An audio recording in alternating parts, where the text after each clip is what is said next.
Hello guys, I hope you all are doing good. I'm Vaishali Kikan and today in this video we are going to talk about the eye diagram. What is eye diagram? Eye diagram is a very powerful tool which is going to tell me what is the ability of a particular digital system. So it is going to access the ability of a digital system. So it is going to tell me about the performance characteristics of the digital system and all of the computations we are doing in the time domain. So because we are doing the time domain analysis, the computations becomes really simpler and effective. We can easily see what kind of digital system we have, how we are transmitting the signal from the transmitter to the receiver, how the noise is impacting the given system. So all of these things can be done very easily with the help of eye diagram. So eye diagram becomes a very powerful tool for accessing the data handling ability of the digital system, how the data was transmitted from the transmitter to the receiver, and while I was sending the data, how much noise was added. Right? So this thing we can do with the help of eye diagram. It is going to evaluate the performance and we are doing the computations in the time domain. And now we are taking all of the computations from the oscilloscope. So the waveform distortion is also visible in the oscilloscope. So let's suppose if I am sending 1 0 1 0, right? So here if the distortion would be like this, right? So distortion, if let's suppose it is like this, so these distortions would be visible on the oscilloscope. So this is how at the upper end we have the distortion on the signal, and at the lower limit also we will be having distortion of the signal, which we can observe easily with the help of oscilloscope. So now this is the setup, how we can apply the outputs on the oscilloscope.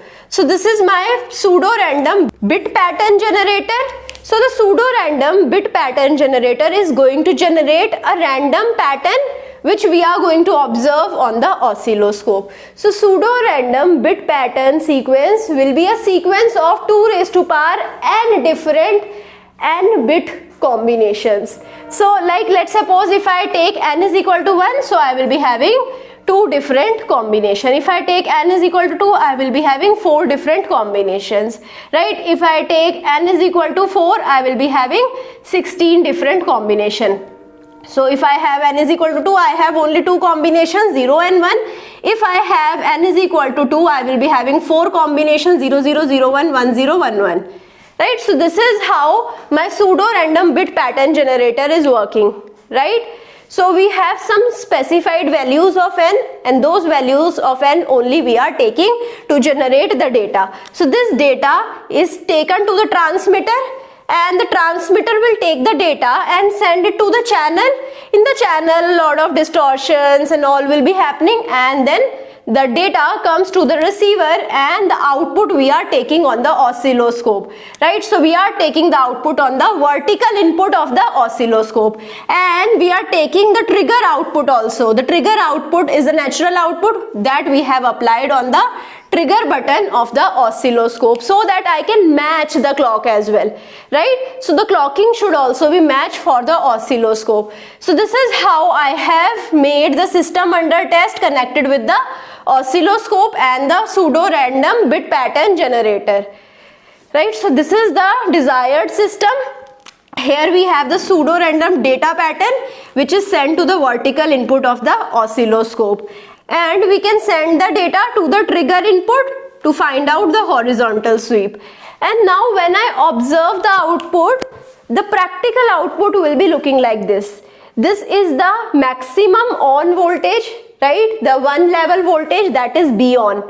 This is the 0 level voltage, B off. And then we have the B dark as well, the dark currents that we have. So this is called the B dark, right? So now here these are the output if I have 1. So this red signal represents the output when I am getting 1, right? So this is the maximum value that we are getting, which is called the overshoot on logic 1, right? And now we can have the similar signal when I am getting the 0. So when I am getting the 0, I can get the undershoot at logic 0, and I can get the overshoot also at the logic 0. So this would be the overshoot at 0, right? So now I hope you understood what is the overshoot at logic 0 and 1. This is the overshoot at logic 0, right? It is the ripple that we have, right? So after coming to the 0, again it is going to the maximum value, which is called the overshoot at 0. The maximum value that we have reached at 1 is called the overshoot at 1, right? So now the width from the level here up to the here, the bottommost level to the uppermost level is called the eye opening. So this is my eye opening, right? So width from here up till here.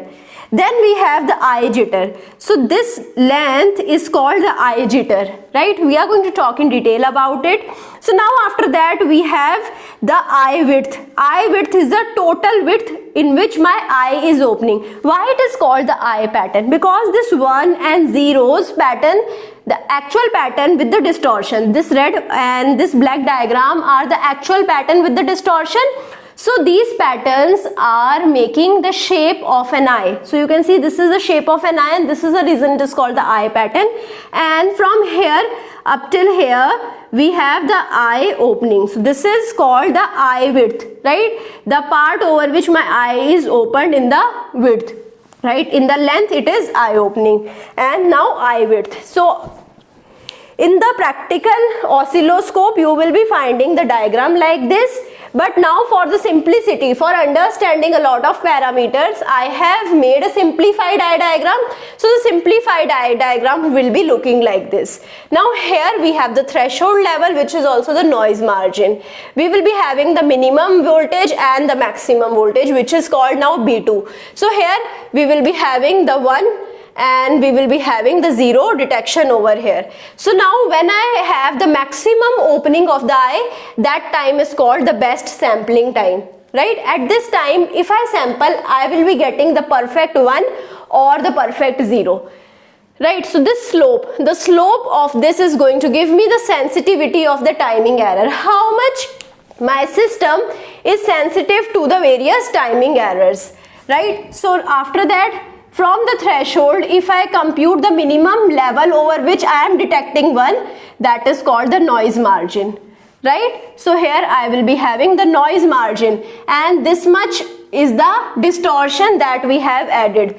So in the 1 I have this much distortion, in the 0 I have this much distortion, and for the 0 I will be having noise margin this, right? So I hope you understood the various things that are there.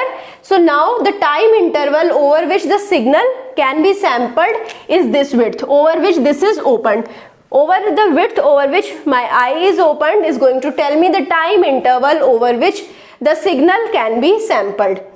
Now the width of the eye opening, as I already told you, it is going to tell me the time for which the receiver signal can be sampled. If I sample the signal from here up till here only, at this time interval only, if I sample the signal, I will be having the least inter-symbol interference, right? So the effect of inter-symbol interference would be least if I sample over here. Now the best time to sample, over all of the times, the best time to sample is the time where I am getting the maximum opening. So largest height of the eye where I am getting, I will be sampling at that time. Maximum distortion, the maximum distortion I am getting at the top of the eye opening and at the maximum signal level. Here I will be getting the maximum distortion. Now what is the noise margin? Noise margin is the signal strength that I have sent from the input V1 upon the maximum signal level that we have detected on the oscilloscope multiplied with 100. So this is my noise margin. Now what is the sensitivity? As I have already told you, sensitivity is going to tell me what kind of receiver I have, what kind of performance my receiver is going to do. It is sensitive to a very significant changes in 1 and 0s if I sent it. So if I send a very largely changing 1 and 0 to the receiver, is it sensitive to that? How I can measure that? I can measure that with the help of rate of closing of eye. So this eye pattern is appearing sometimes opening and sometimes closing. Like our eyes are blinking, this eye pattern is also blinking. So the rate of blinking or rate of closing is going to give me the sensitivity of system to the timing error. Right, so I hope you understood all of these things. Rise time, I have already told you, rise time is a time taken for the signal to rise from the 20% value. So this is a 20% value up till 80%. From here up till here, the time required. This is the time required and this time is the rise time. The fall time, the time it is taking from 80% to fall to the 20%. So if I calculate this time, so this time is the fall time, right? So rise time is time for 20 to 80% output, and generally we are taking the rise time from 10 to 90. But here I told you we are taking the rise time from 20 to 80 because we are compensating various attenuation, distortions and the noise in the signal as well. So because of the presence of various noise components, I am taking the rise time from 20 to 80. And if somehow you were asked to find out the rise time from 10 to 90%, it is found out using the relation T 10 to 90 will be equal to 1.25 into T 20 to 80. Now, if I have various non-linearities inside the channel, I will be getting the asymmetrical eye pattern output. Now coming to the timing jitter. What is timing jitter? So timing jitter is arising due to the noise which is present in the receiver, and it is also due to the pulse distortion.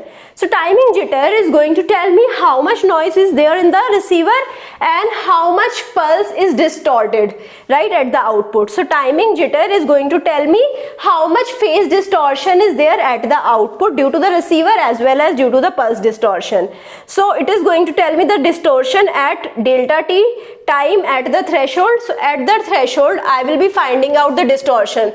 So this is the value which is going to tell me the jitter. So from here at the threshold, this is a threshold value, at this I have the delta t value, right? So this is the timing jitter. So I can find out the timing jitter in the percentage by this delta t. This is delta t. Now if it is divided by TB and I multiplied it with 100. So what is TB? TB is the bit rate by which I have sent the initial signal. So this is the TB, right? So I hope you understood all of the things that I have discussed in this video.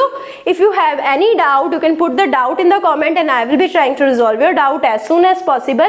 I hope you like this session. If you like it, please push the like button, subscribe to the channel, share it with your friends, and also give me your feedback. Thank you so much.